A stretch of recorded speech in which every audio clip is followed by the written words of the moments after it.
আমি যে তোমার গুরুমশাই।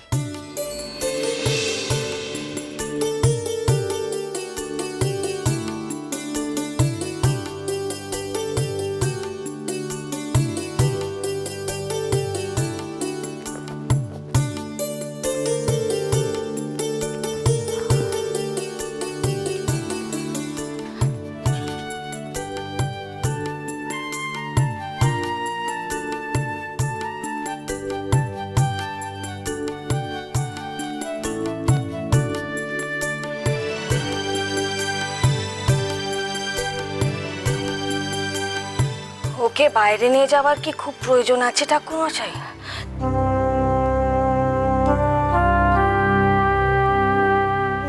না মা, লকাই তো আমাদের কখনো বাড়ির বাইরে যায়নি। বাইরে পথে ঘাটে কত বিপদ আপদ ওত পেতে আছে, কত সাপ খোপ। না না মা, না মা, কাজ নেই। মা গো, তুমি গুরুমশাইকে বারণ করে দাও মা। উমা, বলি কি, নেকা পড়ার কথা তো সে তো এই ঘরে থেকেই হতে পারে। বলো, তুমি ওনাকে বলো না যে এখানেই সব ব্যবস্থা হয়ে যাবে।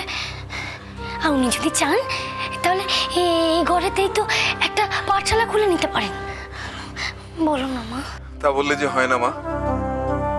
জগতের সর্বত্র ছড়িয়ে রয়েছে জ্ঞান। খোলা আকাশের নিচে, মাঠে ঘাটে, পথে প্রান্তরে, সেখান থেকে জ্ঞান আহরণ করতে হয়।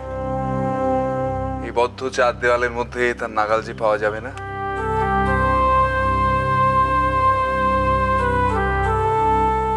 তাছাড়া লক্ষিন্দর চন্দ্রধর বণিকের পুত্র, পিতার আসন ওকে নিতে হবে না? সমগ্র বণিককুল ওর দিকে তাকিয়ে আছে।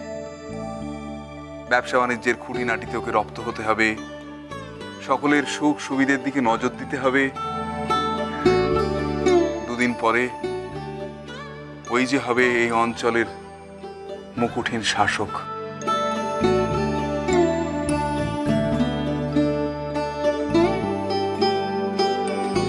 দেশকে না জানলে, দেশের মানুষকে না চিনলে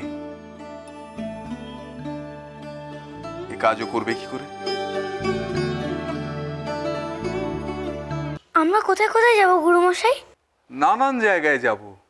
বল্লভপুর, বল্লাল নগরী, নারায়ণগঞ্জ, তবে সবচেয়ে আগে যাব পাশের গ্রাম উজানিনগর।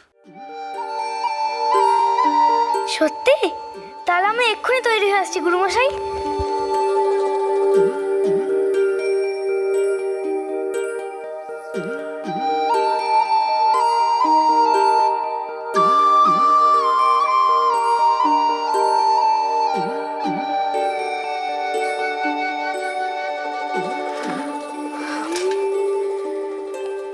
আপনার ভরসাতেই তাহলে ওকে ছাড়ছি। দেখে রাখবেন, ও আমাদের বুকের দোন, অন্ধের যষ্টি। আপনি নিশ্চিন্ত থাকুন, আমার তো কোনো কিছুই অজানা নয়। আর একটা কথা, লকাই আমাদের ব্রহ্মচারী। দেখবেন কোনোভাবেই যেন কোনো স্ত্রী লোক ওর কাছে না আসতে পারে। লক্ষিন্দরের গুরু ব্রহ্মচারী, সুতরাং ওর ব্রহ্মচর্য নিয়ে কোনো অকারণ দুশ্চিন্তা করবেন না। আর একটা কথা, সূর্য ডোবার আগেই আপনার লখাই আপনার ঘরে ফিরে আসবে। আমি তৈরি গুরুমশাই, আমি তৈরি। বাহ, চমৎকার।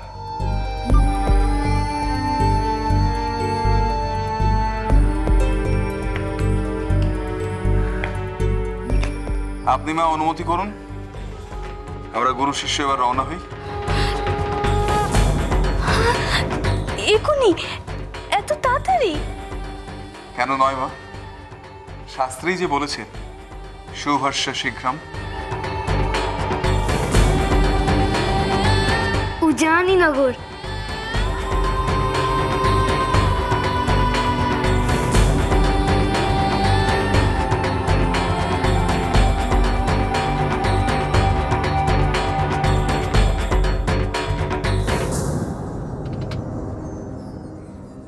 বৌমা, এ তুমি কি বলছো?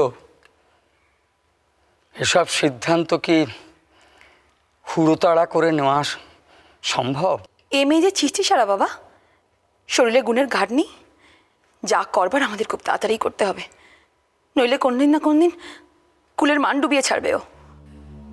তা বলে মাথা গরম করে ভুল কাজ করলে চলবে বৌমা?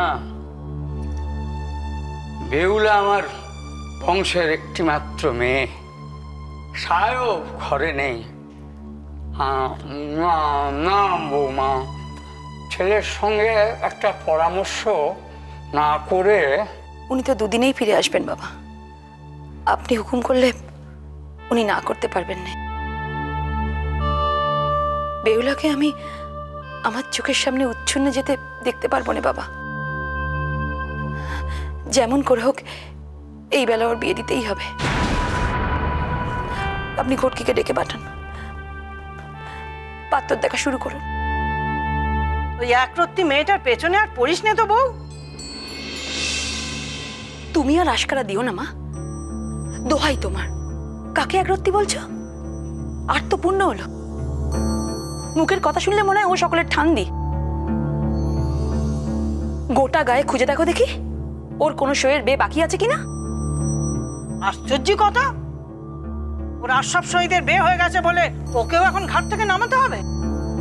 হ্যাঁ, এ কেমন কথা বউ? তুই নিজের মা হয়ে ওর মনের কথা মোটে বুঝিস না? তুই বুঝিস না যে ও আর 5টা মেয়ের মতো নয়? না, আমি কিচ্ছু বুঝি না, বুঝতে চাই না। ও 5টা মেয়ের মতো নাও হতে পারে, কিন্তু আমি 5টা মায়ের মতোই মা। এ মেয়েকে সংসারে জড়াতে পারলে তবেই আমার শান্তি হবে। যতদিন না সংসারের জোয়াল ওর কাঁধে উঠছে, এ মেয়ে জব্দ হওয়ার নয়। আহ বৌমা, বলি ওই দুধের শিশুকে আর কত জব্দ করবে বাচ্চা? হ্যাঁ, নিজের পেটের মেয়েকে যে ওরকম মোটা কাঁচি দিয়ে বাঁধতে পারে, সে সব পারে।